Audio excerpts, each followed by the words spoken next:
Important numericals करेंगे। First numerical kinetic energy निकालने वाला न्यूमेरिकल है, एंड न्यूमेरिकल इज कैलकुलेट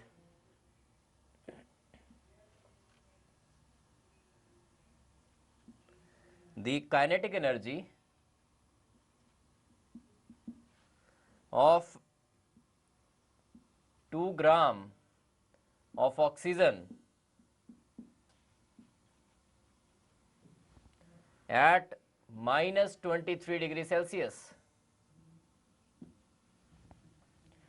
तो ऑक्सीजन के 2 ग्राम्स गिवन है और उसका काइनेटिक एनर्जी कैलकुलेट करनी है -23 डिग्री सेल्सियस पे। We know that the formula for kinetic energy is 3/2 nRT. So this will be 3/2 n are number of moles, और number of moles कैसे निकलते हैं? मास अपॉन मॉलिक्यूलर मास। मास गिवन है आपको 2 grams upon molecular mass of oxygen is 32. Now R is gas constant, so it will be 8.314 J K inverse mole inverse. Temperature जो है वो आपने केल्विन्स में लेना है, यहाँ पे आपको गिवन है -23 डिग्री सेल्सियस। सो इसको आप कन्वर्ट करोगे केल्विन्स में, तो -23 plus 273 that will be 250. So 250 kelvins is the temperature. If we calculate this will be equal to 194.86 joules will be the kinetic energy. 194.86. तो देखिए इसमें क्या किया, काइनेटिक एनर्जी निकालनी है, 2 ग्राम ऑक्सीजन गिवन है, टेम्परेचर पता है आपको -23 डिग्री सेल्सियस। तो formula used will be 3/2 nRT. n are the number of moles, 2 divided by 32, mass divided by molecular mass. R is gas constant 8.314 into the temperature, that is 250 kelvins. -23 given है, plus 273 किया, that is equal to 250 Kelvin. So this will be the equation, and if we solve this will be 194.86. Next numerical is based on root mean square velocity, और root mean square velocity निकालने के बाद आपने average velocity निकालनी है और most probable velocity निकालनी है। Question is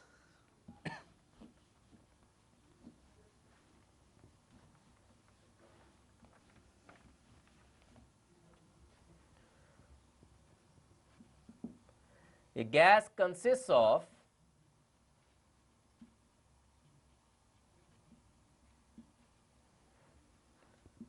4 molecules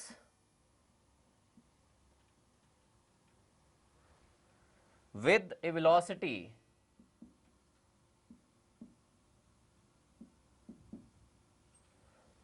of 5 meters per second.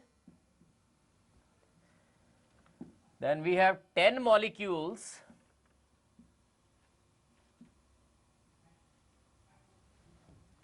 with a velocity of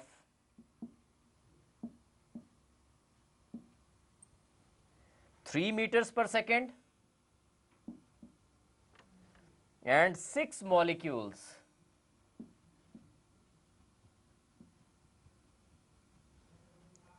with the velocity of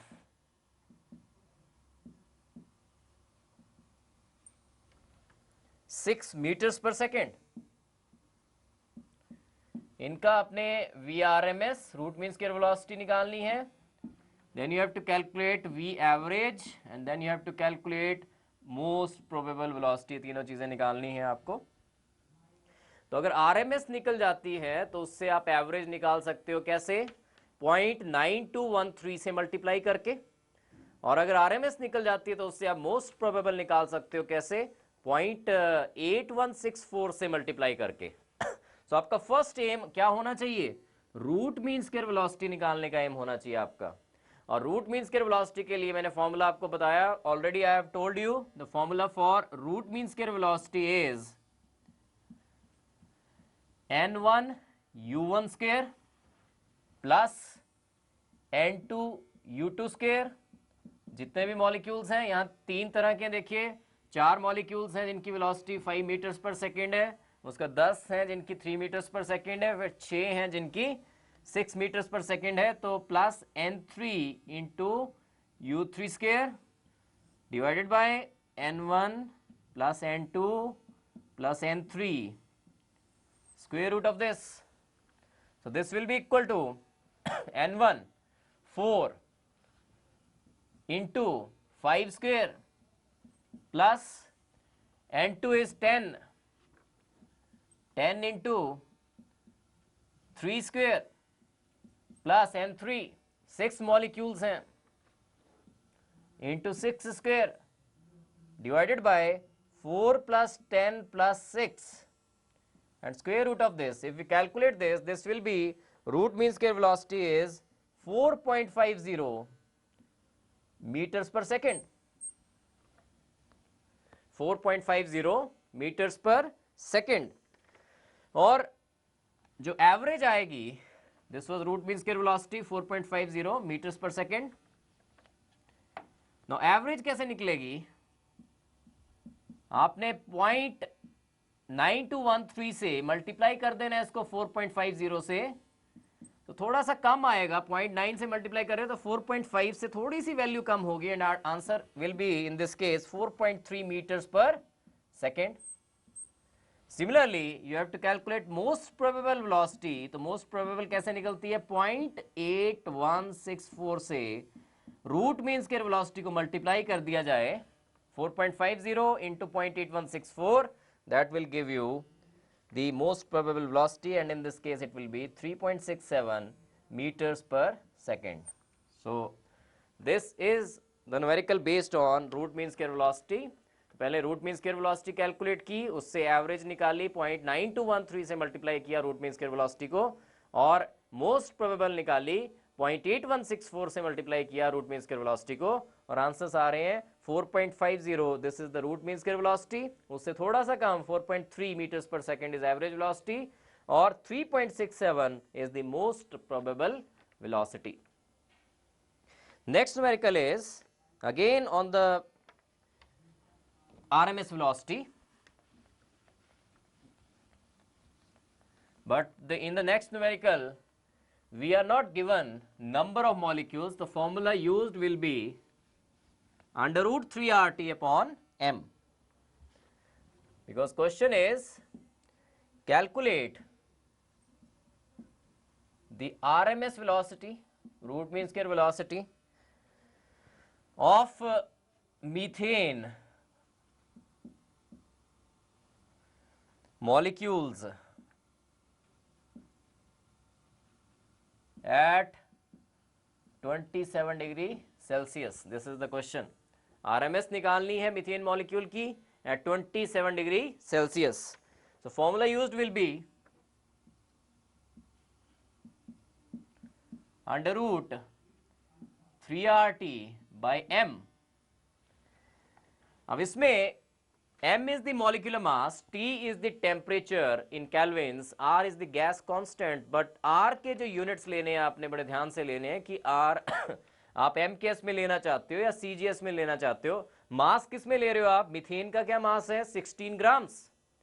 तो ग्राम्स ले रहे हो. अगर CGS यूनिट्स ले रहे हो तो R की वैल्यू क्या होनी चाहिए? 8.314 जो होती है वो तो होती है जूल्स पर केल्विन पर मोल.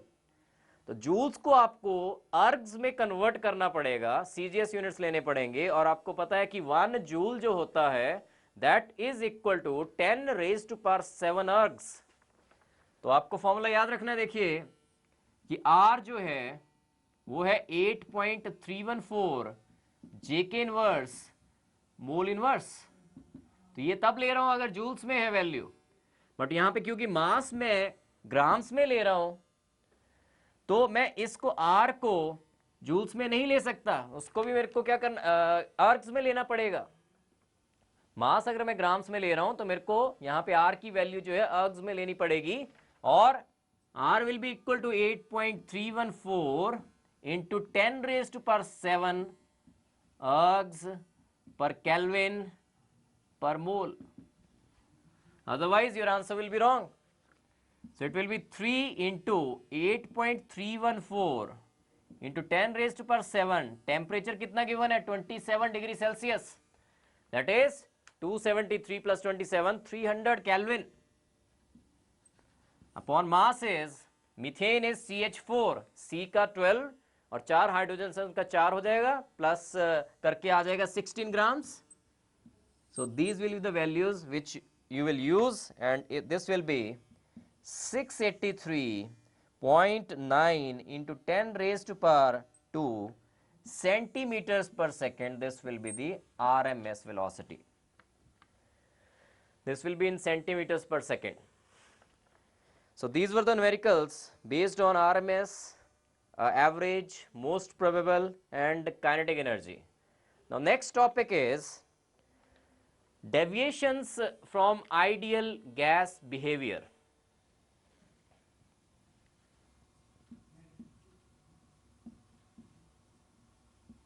Deviation from ideal gas behavior, that means we are studying about real gases.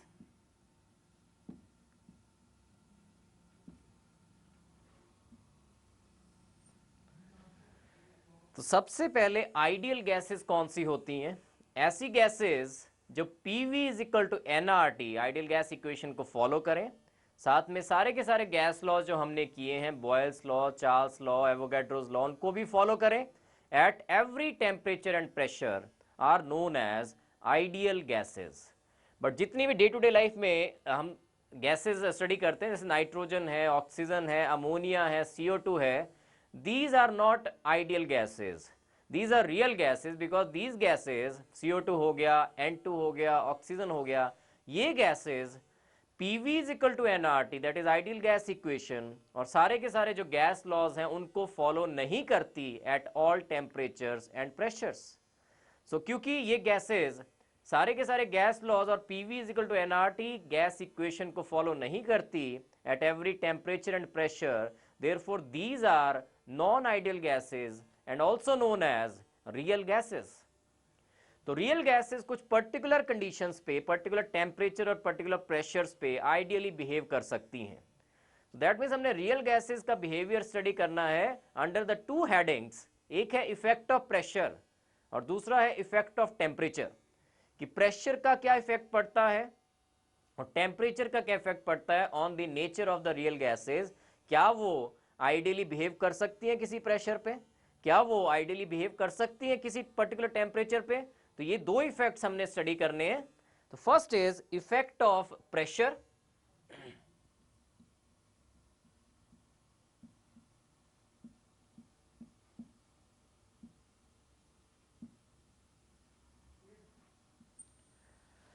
Pressure का जो इफेक्ट स्टडी करना है, हमने ग्राफ बनाना है PV upon NRT versus P. Now this PV upon NRT, this is Z. PV upon NRT, this is Z. It is compressibility factor.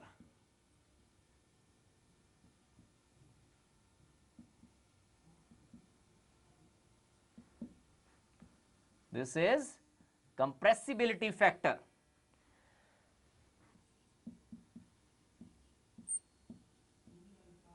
Now this V upon N, volume upon number upon moles, number of moles, this is also called PVM, VM, molar volume upon RT. That means हमने graph बनाना है PVM upon RT versus P, और फिर हमने pressure का effect देखना है कि क्या पड़ता है इस कंप्रेसिबिलिटी फैक्टर पे.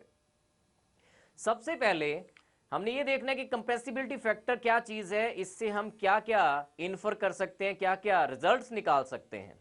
तो सबसे पहले देखिए, आपको कंप्रेसिबिलिटी फैक्टर समझ आ जाना चाहिए. Compressibility factor is PV upon NRT. This is represented by Z and V upon N is molar volume VM. Now PVM upon RT, this is compressibility factor. जिन गैसेस के लिए Z is equal to 1, जिन gases के लिए Z is equal to 1, that is compressibility factor is equal to 1, those gases are ideal gases, and those gases जिनके लिए Z is not equal to 1, these gases are non-ideal gases. That is, they are real gases, they are not behaving ideally. Now Z is not equal to 1. Now Z can be greater than 1. So that means this is positive deviation.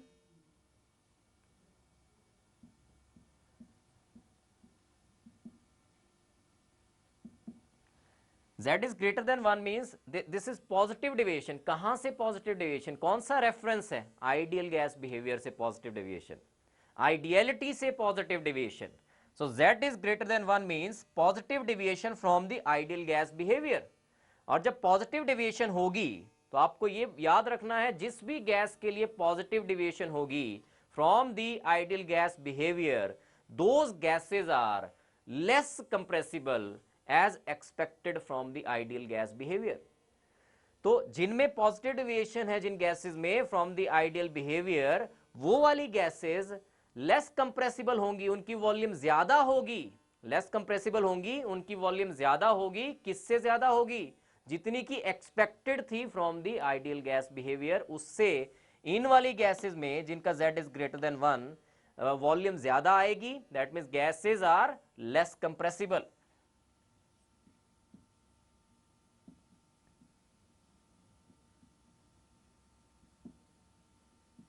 Gases are less compressible as expected from the ideal gas behavior.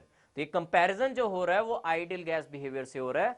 These gases are less compressible as expected from the ideal gas behavior.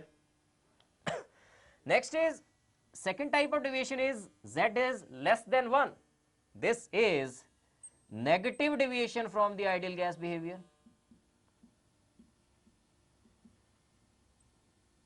Negative deviation means now gases are more compressible as expected from the ideal gas behavior. उनसे volume कम होगी, जितनी ideally expect कर रहे थे उससे gas ज्यादा compressible है. ज्यादा कंप्रेसिबल मींस गैस की वॉल्यूम कम है जितनी होनी चाहिए थी ideally. So these are the deviations.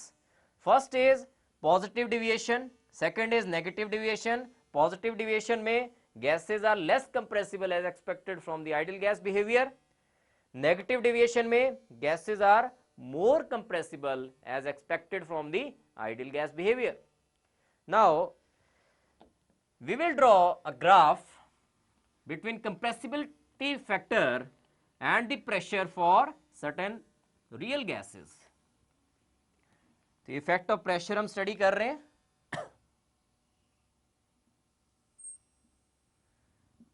तो यहां पे मान लीजिए this is Z is equal to 1. यहां पे we have compressibility factor Z is equal to 1. तो कुछ गैसेस के लिए स्टडी किया है.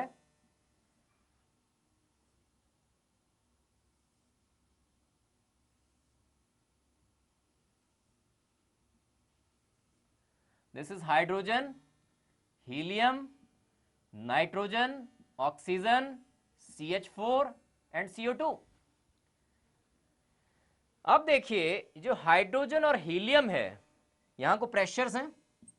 जो हाइड्रोजन और हीलियम है इनके केसेस में जो Z है वो always, that is always greater than 1. चाहे प्रेशर कम है चाहे प्रेशर ज्यादा है, हाइड्रोजन एंड हीलियम के लिए Z is always greater than 1. That means hydrogen और हीलियम पॉजिटिव डिविएशन शो कर रही है from the ideal gas behaviour. Z is equal to 1. ये वाला बिहेवियर कौन सा है? जैसे आइडियल गैस का होना चाहिए था. दैट मीन्स अगर हाइड्रोजन को आइडियली बिहेव करना होता तो हाइड्रोजन का ग्राफ कैसे आना था? ऐसे स्ट्रेट जाना चाहिए था. ये आइडियल गैस बिहेवियर है, Z इज इक्वल टू 1. लेकिन हाइड्रोजन के लिए ग्राफ कहां को जा रहा है? ऊपर को जा रहा है. हीलियम को कहां जा रहा है? ऊपर को जा रहा है. तो Z is greater than 1 for hydrogen and helium. That means hydrogen and helium positive deviation show कर रही है from the ideal gas behaviour. और that means positive deviation show करने का मतलब ये है कि हाइड्रोजन एंड हीलियम के केस में जो ये गैसेज हैं hydrogen and helium, they are less compressible as expected from the ideal gas behaviour. Less compressible means hydrogen and helium में मॉलिक्यूल्स के बीच में इंटरेक्शंस वीक हैं. मॉलिक्यूल्स के बीच में इंटरेक्शंस वीक हैं, इसलिए वॉल्यूम इनकी ज्यादा आ रही है. किससे ज्यादा आ रही है? जितनी की एक्सपेक्टेड थी आइडियल बिहेवियर के अकॉर्डिंगली. अब इन गैसेस को देखें, नाइट्रोजन, ऑक्सीजन, CH4, CO2 एक को देखें आप, जैसे नाइट्रोजन देखिए आप, बाकियों का बिहेवियर ऑलमोस्ट सेम है, डिप ज्यादा है, अदरवाइज सेम है। यहां तक नाइट्रोजन के लिए इस प्रेशर तक, यहां तक इसके कॉरस्पॉन्डिंग इतने प्रेशर तक, लो प्रेशर्स में नाइट्रोजन के लिए Z is less than 1। Z is less than 1 means negative deviation from the ideal gas behavior. Negative deviation means more compressible as expected from the ideal gas behavior. तो nitrogen जो है low pressure पे, nitrogen gas के molecule जो होंगे that will be more compressible, volume कम होगी, interactions काफी स्ट्रांग होंगी मॉलिक्यूल्स के बीच में। लेकिन जब प्रेशर इंक्रीज कर दिया तो नाइट्रोजन ने भी कौन सा बिहेवियर शो करना शुरू कर दिया, greater than 1, positive deviation, that means less compressible as expected from the ideal gas behavior. So ये थोड़ा सा inferences आने चाहिए, आपको results आने चाहिए कि कैसे real gases के लिए study किया गया। तो बहुत ही low pressures पे सारी की सारी gases जो हैं बहुत ही low pressures पे almost straight line वाली curves देंगी। अगर बिल्कुल बारीकी से देखें यहाँ पे, बिल्कुल यहाँ पे जब बिल्कुल लो प्रेशर है उसके अराउंड लो प्रेशर वाली रेंज में सारी की सारी गैसेस जो हैं they will show almost ideal behaviour. That means real gases as far as pressure is concern, real gases जो हैं वेरी वेरी लो प्रेशर्स पे आइडियली बिहेव करती हैं, बहुत ही लो प्रेशर्स पे आइडियल बिहेवियर शो करती हैं। Next is effect of temperature.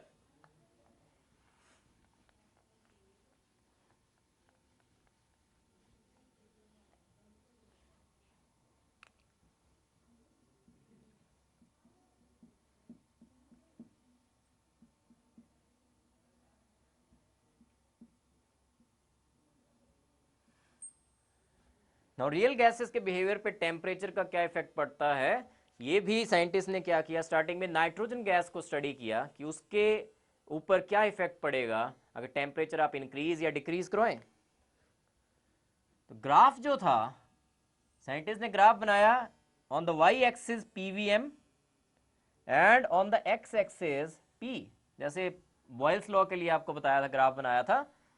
तो ऐसे करके ये जो स्ट्रेट लाइंस आ रही हैं ये तो आ रही हैं आइडियली अगर बिहेव करे गैस, नाइट्रोजन अगर आइडियली बिहेव करे T1 टेम्परेचर पे तो ऐसे ग्राफ आना चाहिए, T2 पे ऐसे आना चाहिए, T3 पे ऐसे आना चाहिए, T1 T2 T3 ऊपर को जो टेम्परेचर्स हैं क्या हो रहे हैं, इंक्रीज हो रहे हैं।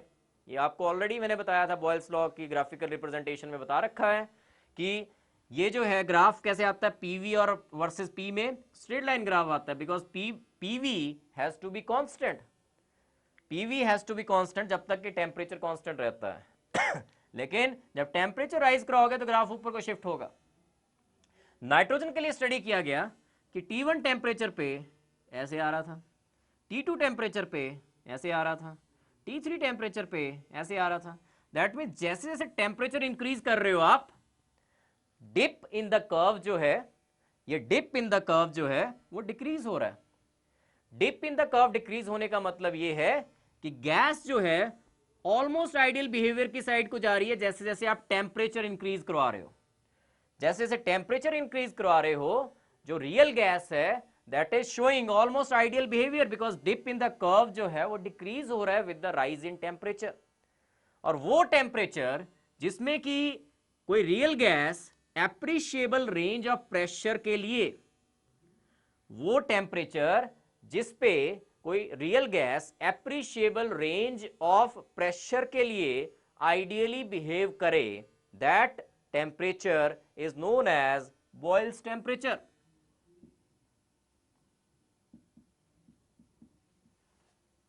सो what is boils temperature?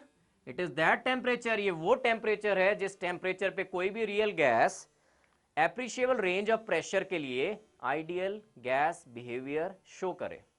So that means आप यहां से क्या इन्फ्रेंस निकाल रहे हो कि जैसे जैसे टेम्परेचर इंक्रीज हो रहा है तो रियल गैसेस आइडियलिटी की तरफ को जा रही हैं। तो दैट मीन्स टेम्परेचर हाई करने पे या हाई टेम्परेचर्स पे real gases ideal behaviour show करती हैं।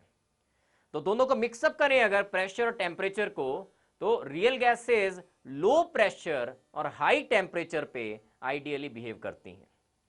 So this is the main influence जो हमने दो इफेक्ट्स किए कि real gases behave ideally at high temperature and low pressures. Next is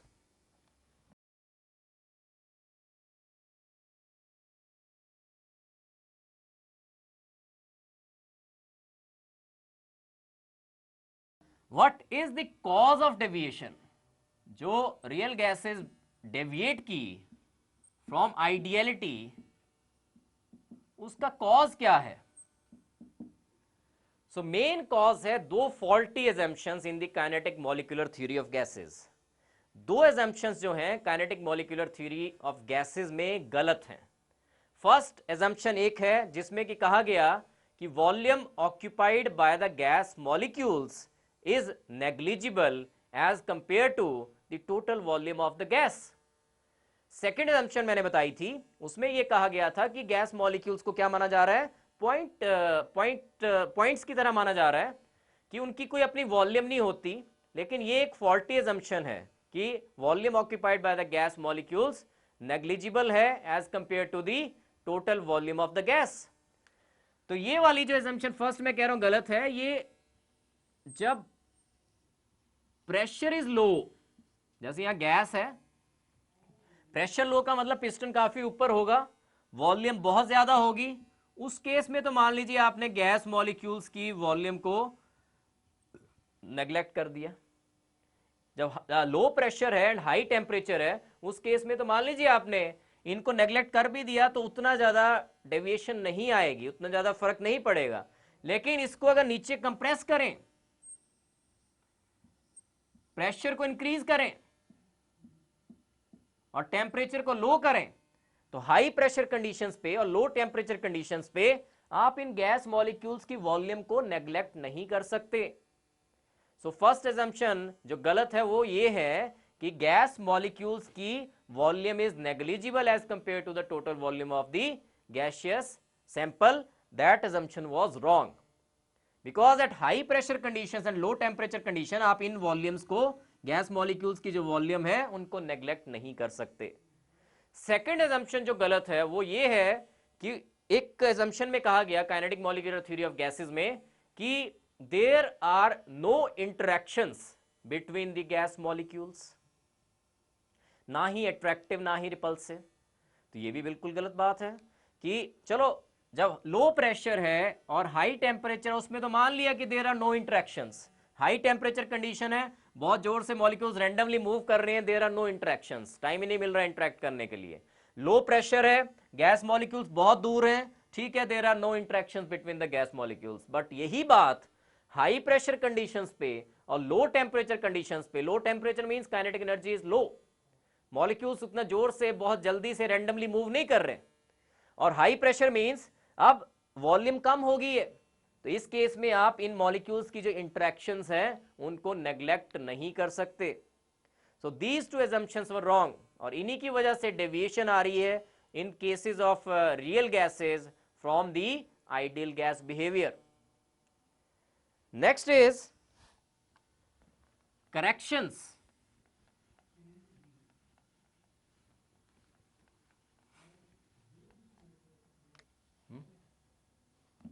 करूं? Next topic is corrections of deviations.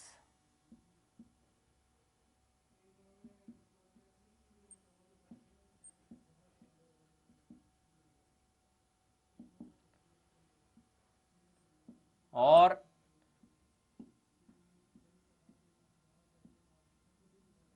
Vanderwaals equation of real gases.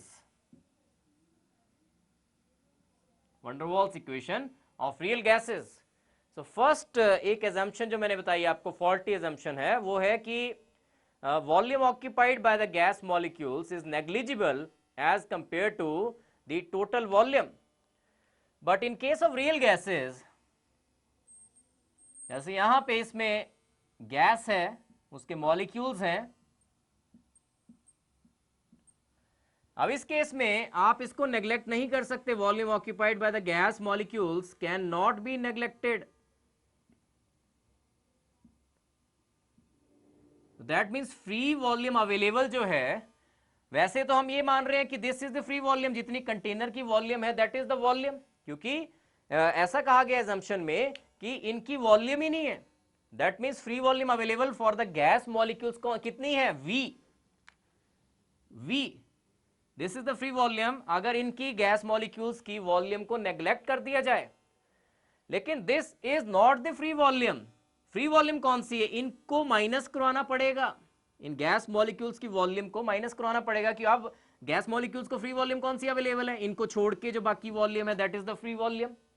That means free volume available जो है वो इस V से, V है volume of the container, इस V से कम है।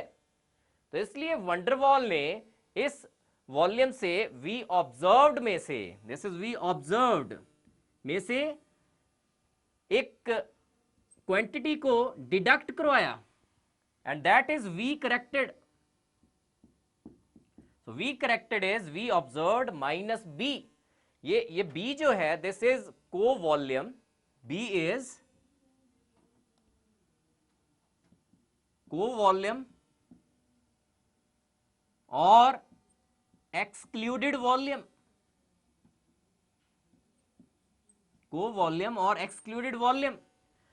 Now this B is also, एक बहुत जरूरी क्वेश्चन है कि B जो उसने माइनस करवाया ये को volume, this is 4 times the volume occupied by the gas molecules। तो ये एक्चुअल वॉल्यूम नहीं है गैस मॉलिक्यूल्स की, जो B है that is 4 times the volume occupied by the gas molecules। For n moles के लिए V corrected will be V observed minus NB। So this is volume correction। एक बार फिर से देखिए because this is very important correction। सबसे पहली correction है volume correction जो वॉल्यूम में करेक्शन की, तो जैसे यहां पे गैस मॉलिक्यूल्स हैं, गैस है इसके बीच में, तो ये जो वॉल्यूम है गैस मॉलिक्यूल्स की इनको नेग्लेक्ट नहीं किया जा सकता। तो वैसे अगर वॉल्यूम ले रहे हैं V ऑब्जर्व्ड, उसमें तो ये पूरी की पूरी वॉल्यूम है, पूरे के पूरे कंटेनर की वॉल्यूम है। लेकिन एक्चुअल वॉल्यूम जो अवेलेबल है गैस मॉलिक्यूल्स को मूव करने के लिए, फ्री वॉल्यूम जो अवेलेबल है वो इन गैस मॉलिक्यूल्स को छोड़ के जो बाकी वॉल्यूम है वो वाली वॉल्यूम फ्री वॉल्यूम है, जिसमें कि गैस मॉलिक्यूल्स फ्रीली मूव कर सकते। तो V करेक्टेड क्या होगा, V ऑब्जर्व्ड, उसमें से कुछ माइनस करवाना पड़ेगा। माइनस क्या करवाना है वैसे एक्चुअल में, volume occupied by the gas molecules, लेकिन उसने क्या माइनस करवाया, B से माइनस करवाया। B इज ए को वॉल्यूम और excluded volume and this is B is 4 times the volume occupied by the gas molecules। So V corrected is V observed minus NB for n moles। अब कईयों को ये mind में आ रहा होगा अभी यहाँ पे कि उसने 4 times the volume occupied by the gas molecules क्यों माइनस करवाया, एक्चुअल वॉल्यूम है जो गैस मॉलिक्यूल्स की वो क्यों नहीं माइनस करवाई। तो इसको समझने के लिए एक चीज देखिए कि अगर गैस मॉलिक्यूल्स हैं जो काफी नजदीक हैं,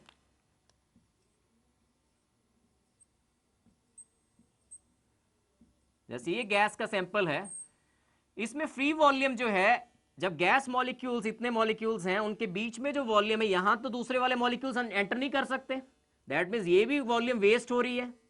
ये वॉल्यूम जो है this is also getting wasted, तो ये भी माइनस करवाना पड़ेगा। तो प्रॉपर मेजरमेंट्स करके जो माइनस करवाई गई क्वांटिटी दैट इज को वॉल्यूम, और ये जो है को वॉल्यूम और excluded volume, this is 4 times the volume occupied by the gas molecules। So this will be V corrected will be V observed minus NB for n number of moles। So this is volume correction।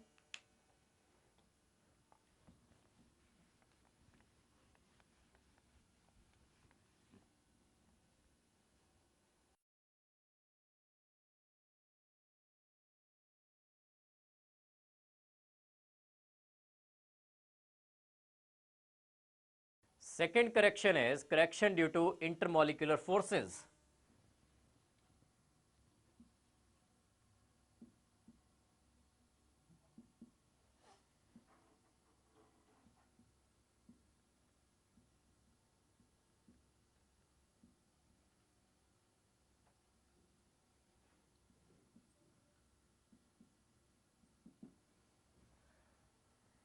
That means pressure में जो correction करनी पड़ी वो है correction due to intermolecular forces. इसमें आप consider कीजिए gas molecules हैं, एक तो गैस मॉलिक्यूल मैं कंसिडर कर रहा हूं बीच में, जिसको कि इक्वली सारी साइड से दूसरे मॉलिक्यूल्स अट्रैक्ट कर रहे हैं, that means it is under the influence of balanced forces. लेकिन जो मॉलिक्यूल जस्ट हिट कर रहा है with the wall of the container, उसको पीछे से मॉलिक्यूल्स क्या कर रहे होंगे, खींच रहे होंगे अपनी साइड। तो प्रेशर जो होना चाहिए था, आइडियल कंडीशंस कौन सी होती हैं, आइडियल में हमने ये कहा था कि there should not be any interaction, there will not be any interactions between the gas molecules. लेकिन रियल गैसेस में इंटरेक्शंस तो होती हैं। जब इंटरेक्शंस होंगी तो जो वॉल के साथ हिट करने वाले हैं गैस मॉलिक्यूल्स, वो उतनी जोर से हिट नहीं कर पाएंगे जितना कि उन्होंने आइडियल कंडीशंस में हिट करना था, जितना कि उन्होंने उन कंडीशंस पे हिट करना था जब कोई फोर्सेस ऑफ इंटरेक्शन नहीं होनी थी। दैट मीन्स जो प्रेशर ऑब्जर्व कर रहे हैं हम, जो प्रेशर ऑब्जर्व कर रहे हैं in case of real gases, वो कम प्रेशर है, वो प्रेशर कम है। किससे कम है, जितना कि होना चाहिए था आइडियली। सो देयरफॉर जो P करेक्टेड है, P corrected will be equal to P observed. तो इसमें कुछ ऐड करना पड़ेगा, और वैंडरवाल ने ऐड किया A/V² फॉर 1 मोल, और P corrected for n moles will be equal to P plus AN² upon V². This is the pressure. तो देखिए एक बार इसे क्यों करेक्शन करनी पड़ी प्रेशर में। अगर तो आइडियल कंडीशन माने तब तो कोई इंटरेक्शंस नहीं होनी थी, गैस मॉलिक्यूल्स ने अपने हिसाब से हिट करना था without any interference from the back side. लेकिन जब इंटरेक्शंस हैं बीच में मॉलिक्यूल्स में, रियल गैसेस में इंटरेक्शंस होनी है गैस मॉलिक्यूल्स के बीच में, तो जो मॉलिक्यूल हिट करने वाला है with the wall of the container, वो इतनी जोर से हिट नहीं कर पाएगा जितना कि उस मॉलिक्यूल ने आइडियल कंडीशंस में हिट करना था जब इंटरेक्शंस नहीं होनी थी। तो क्योंकि पीछे से कोई चीज उनको इलेक्ट्रॉन, पीछे से मॉलिक्यूल्स खींच रहे हैं इस मॉलिक्यूल को, दैट मींस जो प्रेशर आप ऑब्जर्व कर रहे हो वो कम है। प्रेशर किससे कम है, जितना आइडियली होना चाहिए था। तो आइडियलिटी की तरफ लाने के लिए इसको क्या करना पड़ेगा, कुछ ऐड करना पड़ेगा, पी ऑब्जर्व्ड में कुछ ऐड करना पड़ेगा। और जो ऐड किया उसने वंडरवॉल ने, that is A/V² for 1 mole, and for n moles it is P plus AN² upon V²। So real gas के लिए जो वंडरवॉल्स इक्वेशन आ रही है वो क्या बन गई अब, P plus A/V² into V minus B is equal to RT.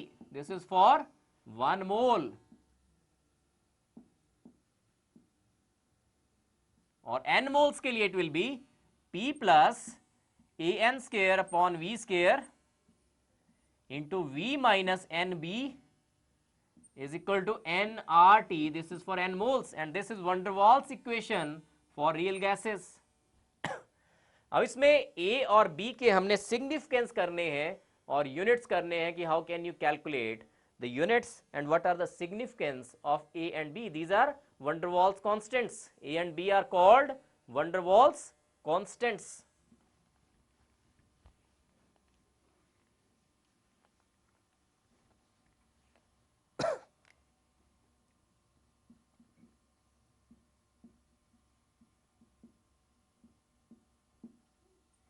Significance of a and b, सबसे पहले तो what are the significances of a and b.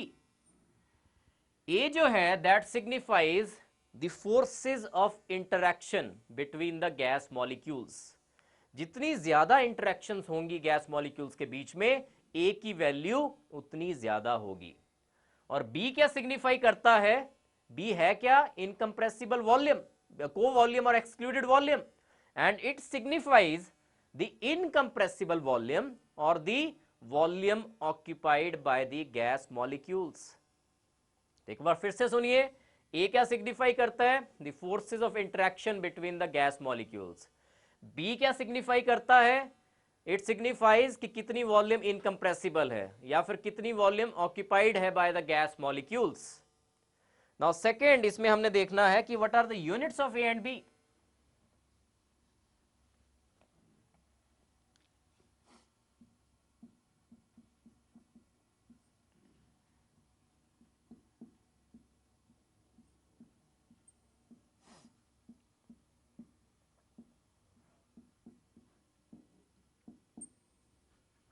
ए के यूनिट्स निकालने हैं आपको। जिन क्वांटिटीज को एडअप किया, a n square upon v square के क्या यूनिट्स होने चाहिए? प्रेशर के बराबर। इनके यूनिट्स क्या होने चाहिए? प्रेशर के बराबर, क्योंकि वही क्वांटिटीज एडअप होंगी जिनके यूनिट सेम हो। तो a n square upon v square is equal to pressure, pressure के यूनिट्स के बराबर होगा। ए के यूनिट्स निकालने हैं तो पहले वैल्यू निकाल लीजिए, P V square upon N square. Pressure के यूनिट्स क्या होते हैं? एटमॉस्फेयर इंटू वॉल्यूम के लीटर स्क्वायर अपॉन एन के मोल स्क्वायर। तो atmosphere litre square upon mole raised to minus mole raised to 2, these will be the units of A. Similarly, B के units निकालने हैं। NB के units किसके बराबर होने चाहिए? वॉल्यूम के बराबर। NB के यूनिट्स वॉल्यूम के बराबर होने चाहिए। तो B के units V upon N, V के litres upon mole. So these are the units of B, liters upon mole, और A के units litre square into atmosphere mole raised to power -2। So this was real gases के लिए जो Van der Waals equation है, वो equation और कैसे corrections की थी वंडरवॉल ने in case of real gases. Next is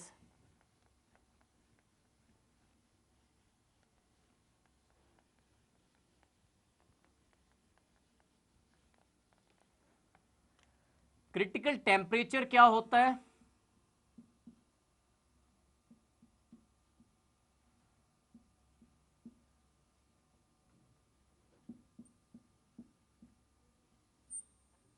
critical temperature, critical volume and critical pressure, ये तीन चीजें करनी है हमने। क्रिटिकल टेम्परेचर वो टेम्परेचर होता है जिसके ऊपर किसी गैस को लिक्विफाई नहीं किया जा सकता, जितना मर्जी प्रेशर आप अप्लाई कर दो। तो क्रिटिकल टेम्परेचर किसी पर्टिकुलर गैस के लिए वो पर्टिकुलर टेम्परेचर होता है। हर एक गैस के लिए अपना अपना क्रिटिकल टेम्परेचर होगा, पहली बात। और जिस भी गैस की बात हो रही है, उस गैस को क्रिटिकल टेम्परेचर के ऊपर, उसके क्रिटिकल टेम्परेचर के ऊपर आप लिक्विफाई नहीं कर सकते, जितना मर्जी प्रेशर आप अप्लाई कर दो उस गैस पे। गैस को लिक्विफाई कैसे किया जा सकता है? आप प्रेशर अप्लाई कर दो, मॉलिक्यूल्स नजदीक आ जाएंगे, और मॉलिक्यूल जब नजदीक आ जाएंगे तो लिक्विड बन जाएगी गैस। लेकिन क्रिटिकल टेम्परेचर के ऊपर जितना मर्जी प्रेशर अप्लाई करो, गैस को लिक्विफाई नहीं किया जा सकता।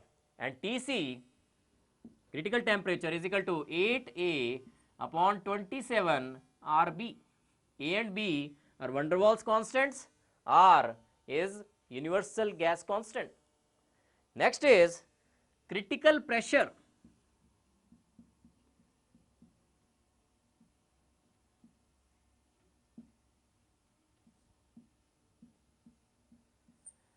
तो क्रिटिकल टेम्परेचर पे कितना मिनिमम प्रेशर अप्लाई करना पड़ेगा गैस को लिक्विफाई करने के लिए, that is known as critical pressure of that particular gas. हाँ जी, तो क्या कहा मैंने? क्रिटिकल प्रेशर क्या है कि क्रिटिकल टेम्परेचर टीसी पे कितना मिनिमम प्रेशर अप्लाई करना पड़ेगा किसी गैस को लिक्विफाई करने के लिए, that is known as critical pressure, P C. And P C is equal to A upon 27 B square. A and B जो हैं they are van der Waals constants. Next is critical volume.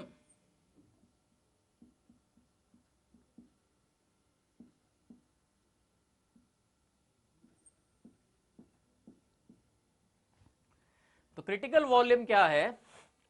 Critical volume है volume occupied by 1 mole of a gas, volume occupied by 1 mole of a gas at critical temperature and at critical pressure. So it is the volume occupied by 1 mole of the gas at critical temperature and critical pressure, and Vc is equal to thrice B. तो देखिए critical temperature क्या बताया मैंने? Critical temperature बताया वो temperature, किसी भी gas के लिए अपना अपना क्रिटिकल टेम्परेचर होगा, वो टेम्परेचर जिसके ऊपर किसी गैस को आप लिक्विफाई नहीं कर सकते, जितना मर्जी प्रेशर अप्लाई कर दो, and it is equal to 8A upon 27 RB। Second बताया क्रिटिकल प्रेशर, ये वो मिनिमम प्रेशर है जिसको अप्लाई करना पड़ता है गैस को लिक्विफाई करने के लिए at critical temperature, and it is equal to A upon 27 B square. Third is critical volume V C. Critical volume क्या होती है? Volume occupied by 1 mole of the gas. 1 mole कितना वॉल्यूम ऑक्यूपाई करेगी at critical temperature and critical pressure is known as critical volume and it is equal to thrice B.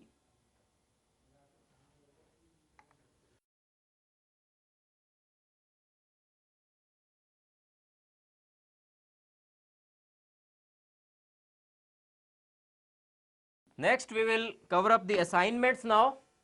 We will do the assignments.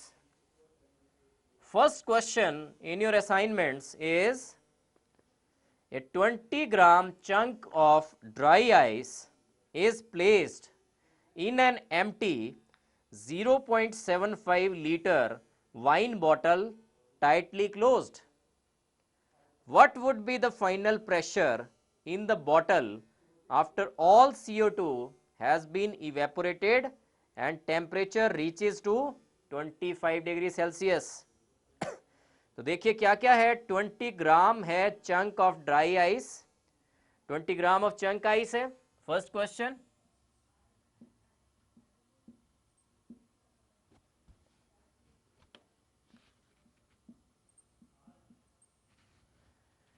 और volume कितनी given है आपको? 0.75 liters.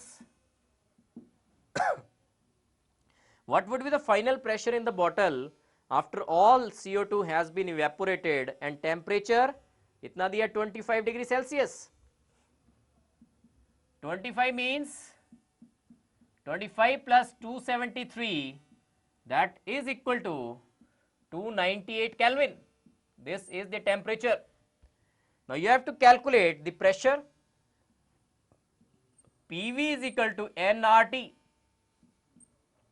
So pressure will be equal to nRT upon volume. So number of moles 20 gram ice है, dry ice mean CO2, 20 ग्राम CO2 के बारे में बात हो रही है, तो N क्या हो जाएगा? नंबर ऑफ मोल्स कैसे निकालोगे आप? मास upon molecular mass, that is 20 divided by what is the molecular mass of CO2? 44.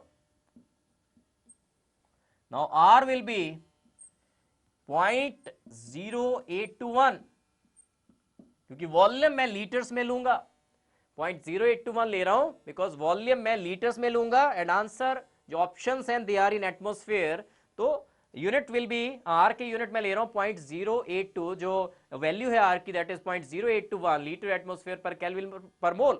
So it will be temperature is 298 और volume mind it volume has to be in litres, तो इसने दी कितनी है? Volume दी है 0.75 litres only, so this will be 0.75. So now if we calculate this, this will be equal to 14.827 atmosphere. So A is the correct option. Option A is the correct option, 14.827 atmospheres. तो एक बार फिर से देखिए first question जो था, a 20 gram chunk of dry ice is placed in an empty 0.75 liter wine bottle tightly closed. What would be the final pressure in the bottle after all CO2 has been evaporated and temperature reaches to 25 degree Celsius? तो pressure निकालने के लिए formula used will be PV is equal to nRT, वहां से pressure निकालेंगे आप। N क्या होगा? Number of moles, 20 gram given है तो 20 divided by 44 molecular mass, these are number of moles. R क्या लोगे? 0.0821, टेम्परेचर केल्विन में 273 plus 25 that is 298 divided by volume, volume is 0.75 liters. So if we calculate this, this will be equal to 14.827 atmospheres. Next जो numerical है आपका question है assignments में, second question, and question is the circulation of blood in human body supplies O2 and releases CO2. The concentration of O2 and CO2 is variable, but on the average 100 milliliter blood contains 0.02 gram of 0.02 gram of O2 and 0.02 0.08 gram of CO2. Calculate the volume of O2 and CO2 at 1 atmosphere and body temperature 37 degrees Celsius, assuming 10 liter blood in the human body. तो oxygen और CO2 की volume आपको calculate करनी है, और volume इसी फॉर्मूले से निकालोगे आप, PV = nRT से ही।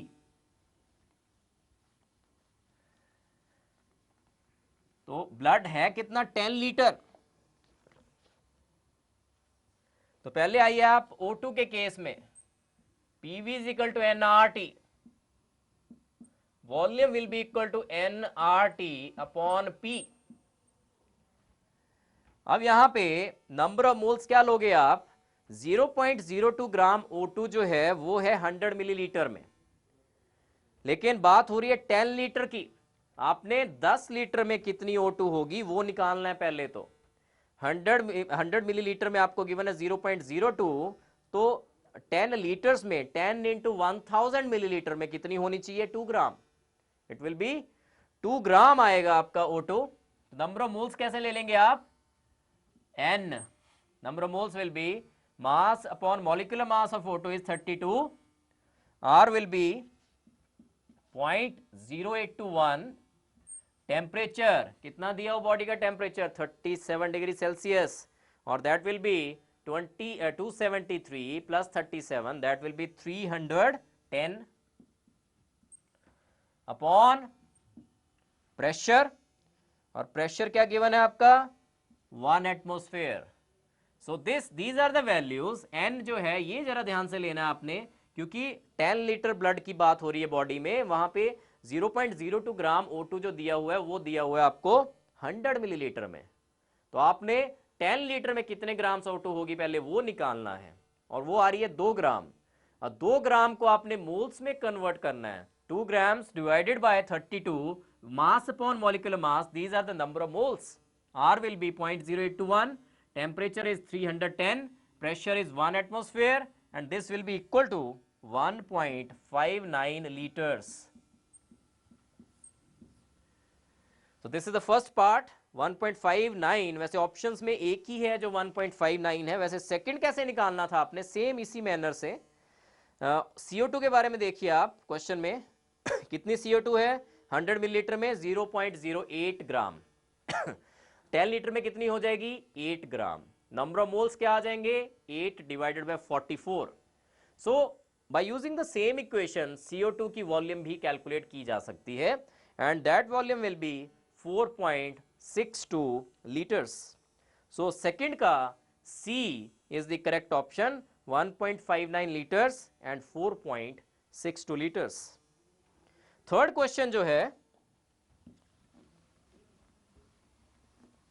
that is the van der Waals constant B is equal to, A option है molecular volume of 1 mole of the gas, B option है 2 times the molecular volume of 1 mole of the gas, C option है 3 times the molecular volume of 1 mole of the gas, and D is 4 times the molecular volume of 1 mole of the gas. So क्या option होना चाहिए correct option, third का D, 4 times the molecular volume of 1 mole of the gas. This will be the correct option. Fourth question is numerical value of RT upon PV जो है for a gas at critical conditions is dash times of RT upon PV at normal conditions. So PV upon RT लें अगर, this is the fourth question.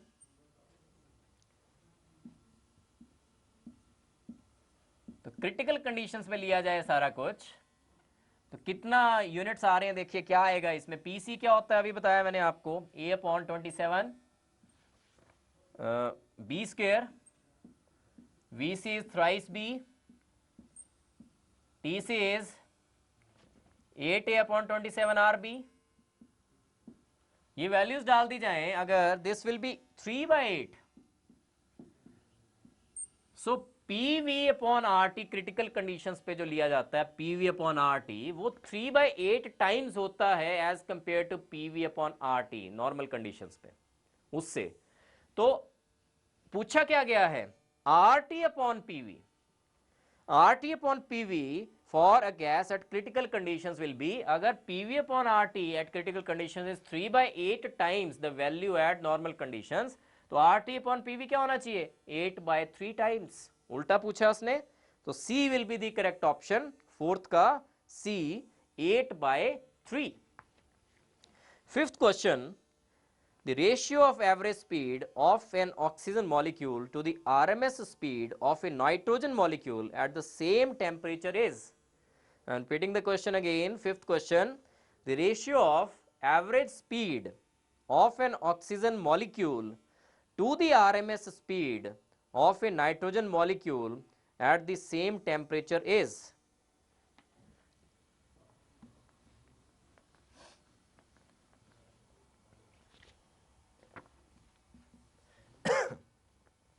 average speed for oxygen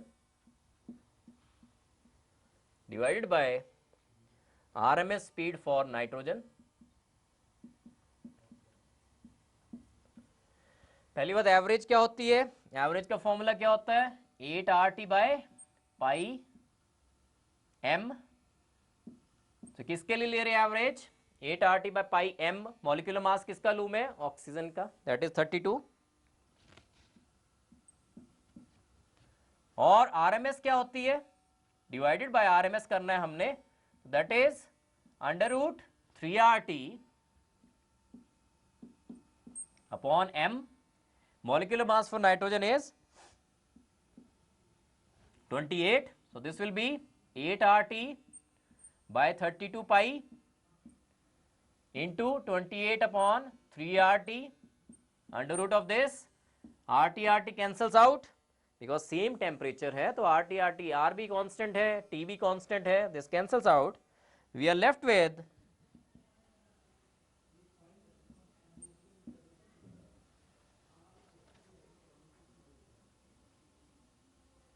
this will be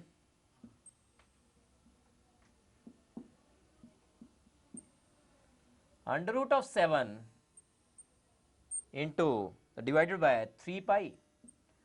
This will be the answer, and this is B option, under root of 7 upon 3 pi या 7 upon 3 pi raised per half। तो देखिए इस question में, fifth question में, सबसे पहले तो आपको फॉर्मूले याद होने चाहिए कि एवरेज स्पीड का क्या फॉर्मूला होता है, √8RT/πm। अच्छा, आरएमएस स्पीड का क्या फॉर्मूला होता है, √3RT/m। m जो है यहाँ पे मॉलिक्यूलर मासेस हैं। फिर यहाँ पे बोला गया कि एवरेज स्पीड जो ऑक्सीजन की है और आरएमएस स्पीड जो नाइट्रोजन की है, उनका जो रेशियो है दैट इज, वो पूछा है इसने कि क्या होना चाहिए। तो V average for oxygen, V RMS for nitrogen, V average for oxygen की वैल्यू डाली √8RT/πm divided by V RMS for nitrogen that is √3RT/m। इसको सॉल्व किया, we got the answer √7 upon 3 pi, that is B, fifth का B will be the correct option। Next come to sixth question, 4 gram of argon has pressure P at temperature T, T Kelvin in a vessel. On keeping the sample at 50 degree higher temperature, 0.8 gram gas was given out to maintain the pressure P. That means pressure constant है, दोनों conditions पे क्या constant है, pressure constant है। और the original temperature पूछा है उसने, द ओरिजिनल टेम्परेचर वाज। तो देखिए अगर प्रेशर कांस्टेंट है और कंटेनर भी सेम है वेसल भी सेम है, दैट मीन्स वॉल्यूम भी कांस्टेंट है, आर भी कांस्टेंट है, प्रेशर भी कांस्टेंट है, तीन चीजें कांस्टेंट है इसमें। देखिए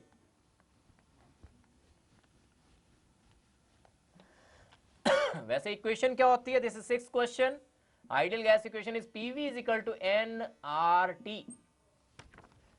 तो क्या क्या कांस्टेंट बोल रहे हैं, प्रेशर कांस्टेंट, वेसल सेम है तो volume constant, and we have R as constant, R तो कांस्टेंट होता ही है, that means PV upon R which is equal to n into T, this is a constant, n into T is a constant according to this question. और n into T constant का मतलब क्या हुआ, N1T1 is equal to N2T2, starting में moles into starting में temperature will be equal to second condition में number of moles into second condition में temperature. अब आइए आप N1 पे, N1 कितना है यहाँ पे, स्टार्टिंग में कितना आर्गन है, 4 ग्राम ऑफ आर्गन। मोल्स कैसे निकलते हैं, मास upon molecular mass, that means 4 upon 40, 4 upon 40 is 0.1, N1 is 0.1, T1 तो x है टेम्परेचर, x मान लेते हैं क्योंकि वही हमने निकालना है, ओरिजिनल टेम्परेचर निकालना है, let it be x। T2 क्या है, x प्लस 50, इंक्रीज कर दिया ना 50 से। नाउ N2 क्या होना चाहिए, 4 ग्राम आर्गन थी कहता at pressure P at temperature T kelvin in a vessel, on keeping the sample जब 50 डिग्री सेल्सियस उसको हायर किया तो 0.8 gram was gas was given out to maintain the pressure P। तो 0.8 ग्राम निकाल लिया 4 ग्राम में से, 4 ग्राम में से 0.8 निकल जाए, कितना बचेगा, दैट विल बी 3.2 ग्राम्स। देखिए 4 ग्राम थी ओरिजिनली, 4 ग्राम में से कितना निकालना पड़ा, 0.8, दैट इज 3.2 ग्राम आर्गन रहेगी। अब फाइनल स्टेट पे कितनी ग्राम आर्गन रहेगी, 3.2 ग्राम्स। और 3.2 ग्राम्स का मतलब क्या हुआ, कितने मोल्स, 3.2 डिवाइडेड बाय 40, तो this will be equal to 0.08 moles. तो सेकेंड कंडीशन में we have 0.08 moles. So this will be the equation which you have to use, and from this you have to calculate the value of x, और x आएगा इसमें 200 Kelvin।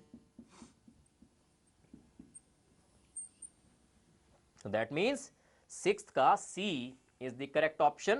एक बार फिर से देखिए, this question is quite important question। 4 gram of argon has pressure P at temperature T Kelvin in a vessel, on keeping the sample at 50 degree higher temperature 0.8 gram gas was given out to maintain the pressure P।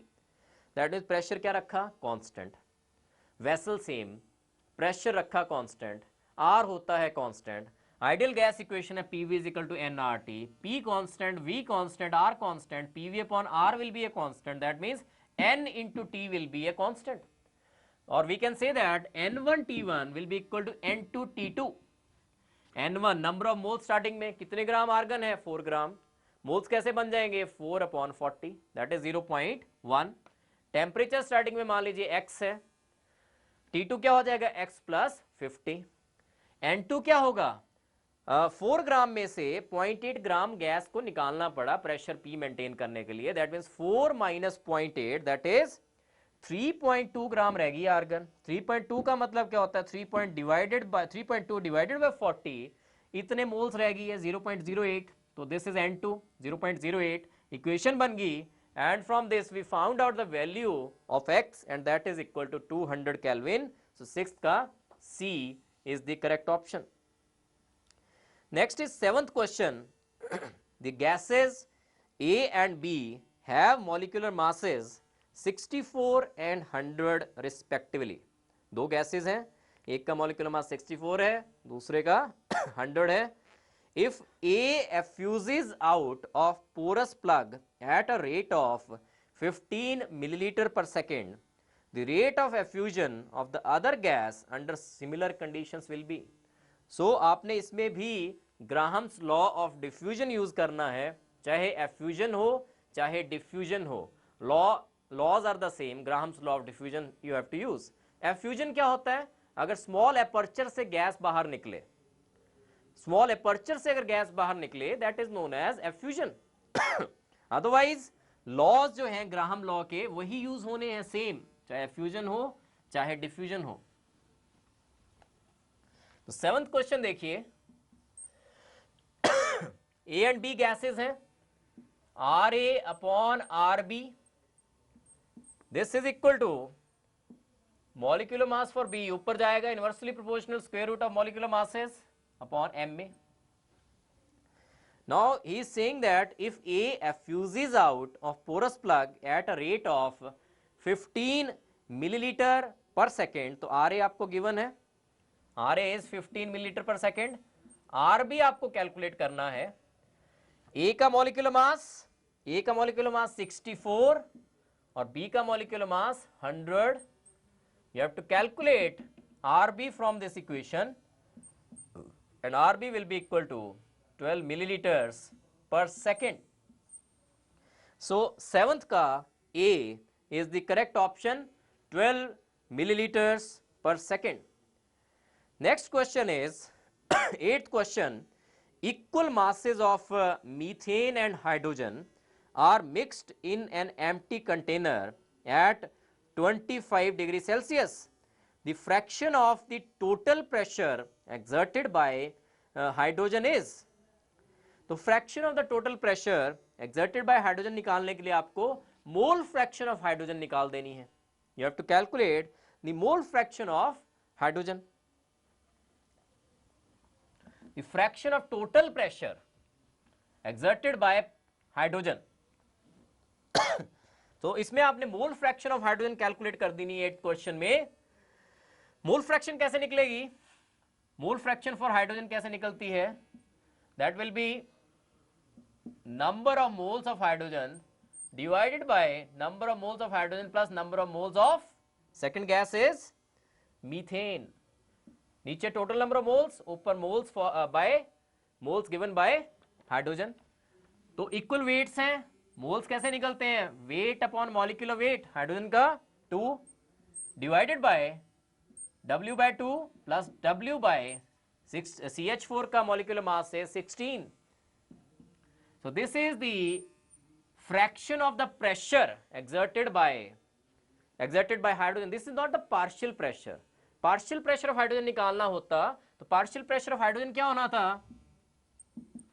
Mole fraction of hydrogen into total pressure of the mixture. लेकिन he is asking कि find out the fraction of the pressure exerted by hydrogen. That means he is asking for only mole fraction of hydrogen, and this will be the mole fraction. W जब आप इसको solve करोगे, W will cancel out and you will get 8 by 9. So 8 by 9 into total pressure will be the partial pressure of hydrogen, or 8 by 9 will be the fraction of the pressure exerted by hydrogen. So 8th का B 8 by 9 is the correct option.